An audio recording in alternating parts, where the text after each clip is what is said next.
Balmoral, the very name conjures images of tartan blankets, crackling fireplaces, and the crisp Highland air. A sanctuary, a place for the royal family to unwind, far from the prying eyes of the press and the relentless demands of public life. But what happens when the walls of that sanctuary become the stage for a clandestine power play? What happens when the pursuit of influence threatens the very foundation of the monarchy? It all started, as these things often do, with a whisper. A late autumn night, the wind howling through the ancient stone of Balmoral Castle, carrying secrets on its breath. Sir Timothy Laurence, Princess Anne's husband, a man known for his quiet observation and unwavering loyalty, found himself at the center of a storm he never sought. He wasn't born into royalty, but his years of service in the Royal Navy had instilled in him a profound respect for the crown and a keen sense of duty. That night, a chance stroll turned into a chilling revelation. Passing near Queen Camilla's private quarters, Timothy overheard a hushed conversation, a furtive exchange that sent a shiver down his spine.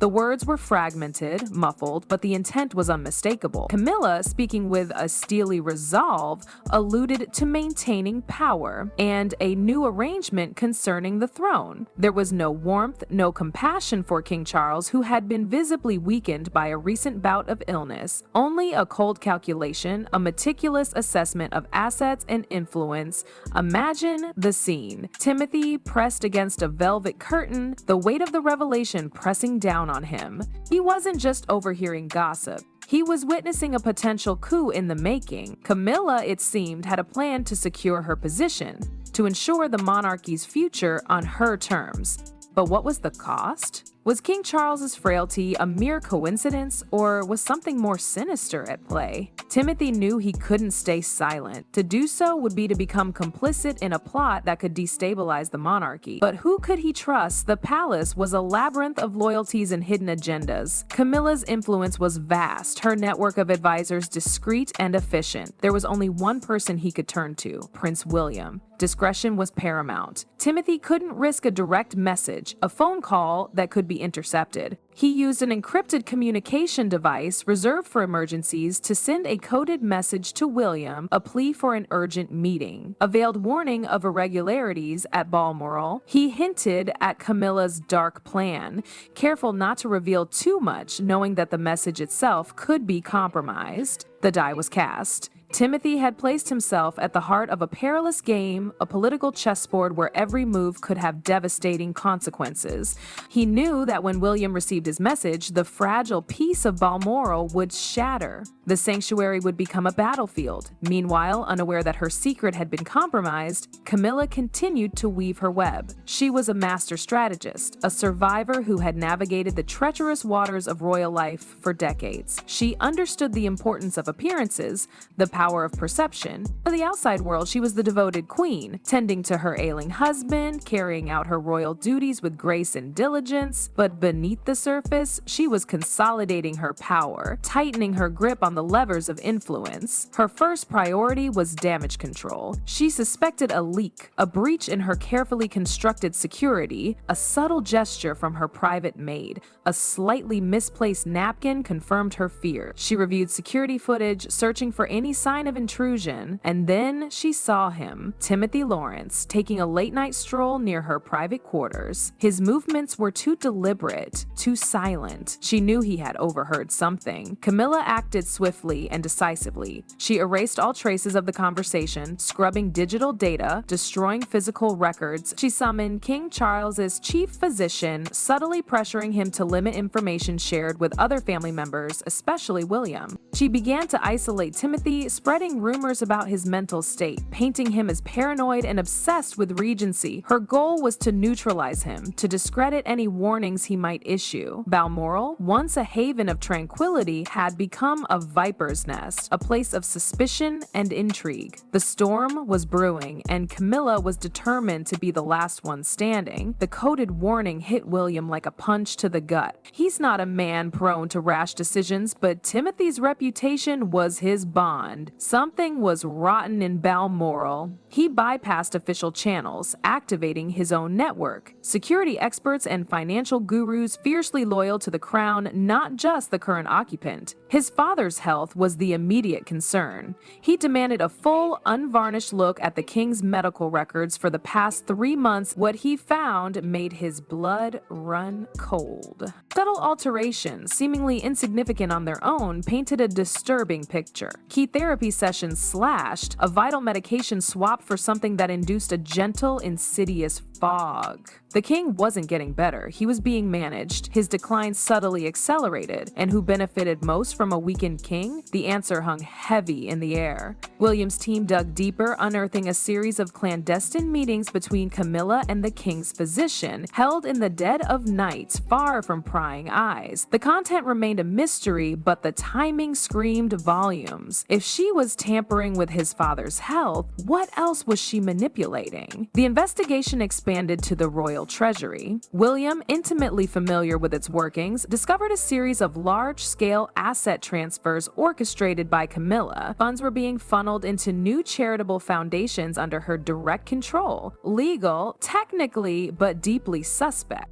This wasn't about philanthropy, it was about building a power base, a personal empire insulated from scrutiny. For William, the cracks had become a gaping chasm. He needed proof, irrefutable evidence to cut through Camilla's defenses. He was fighting a shadow war, protecting his father and the monarchy while walking a tightrope of protocol and discretion. Time was running out. Sensing the shift in the palace, Camilla knew she couldn't remain passive. William was asking questions, his gaze sharper, more probing. Her counterstrike had to be swift and decisive. Her weapon of choice, the media. She deployed whispers, carefully crafted narratives planted within the press and even among William's inner circle. The story? William, ambitious and impatient, was exploiting his father's illness to seize power, pressuring the king into decisions against his best judgment.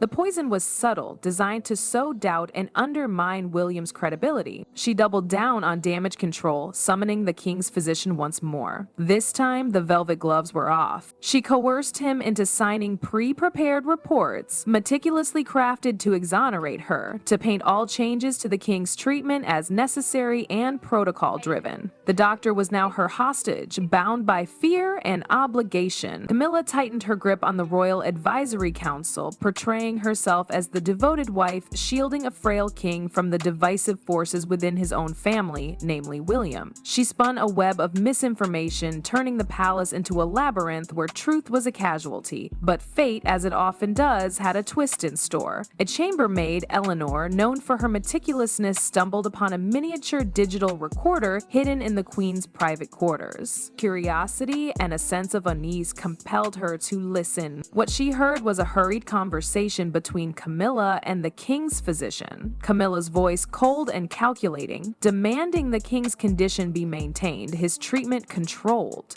Eleanor didn't grasp the full scope, but she sensed the danger, the threat to the king's life. She made a daring choice, entrusting the recorder to a trusted security officer who delivered it to William with a brief, urgent note. The recorder was more than just evidence. It was the final piece of the puzzle. Camilla's own voice, a smoking gun. The battle had shifted from the shadows to the open, and William now held the winning hand. The Queen's scheme was about to unravel. He had to act and act decisively. The monarchy's survival depended on it. He summoned Timothy to a secure location.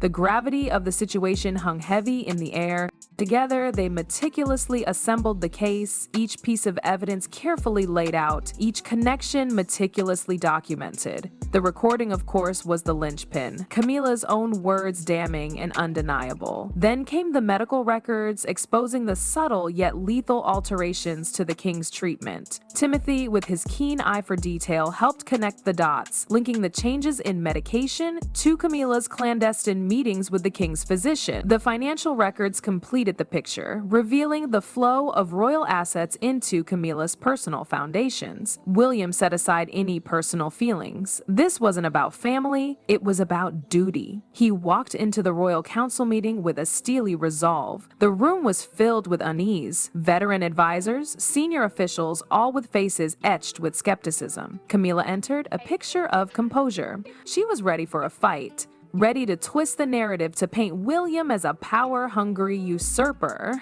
But William didn't give her the chance. Methodically, calmly, he laid out the facts. He started with Timothy's initial warning, then detailed the manipulated medical events, projecting side-by-side comparisons of the authentic and falsified records. The room fell silent. He presented the financial evidence. Gasps rippled through the room. Then came the recording. Camilla's voice, cold and calculating, echoed through the chamber. Her face drained of color. She tried to deny it, to claim fabrication, but the evidence was overwhelming. Timothy stood, his gaze locked on Camilla. He didn't need to say a word. His presence was a testament. The council reached a painful decision. Camilla had to be stopped. She was to withdraw from all public duties immediately and face a full internal investigation. The monarchy had been brought to the brink, but order at least was restored. Camilla was escorted to a remote royal residence, a gilded cage. No public statement was issued, only a brief announcement about her health. Her network of advisors scattered, seeking favor elsewhere. Timothy, true to form, remained in the shadows. He sought no reward, only the satisfaction of knowing he had done his duty. William, however, emerged a changed man. He had faced a crisis and emerged victorious. He was now a symbol of justice and loyalty, a leader who would protect the monarchy at all costs. He began the task of dismantling Camilla's web of influence, ensuring proper care for his father and transparent governance for the realm. The palace was forever changed. The queen's role was vacant. The advisors were more cautious. William's openness and steely resolve replaced Camilla's intricate machinations. The crisis had passed, but the scars remained.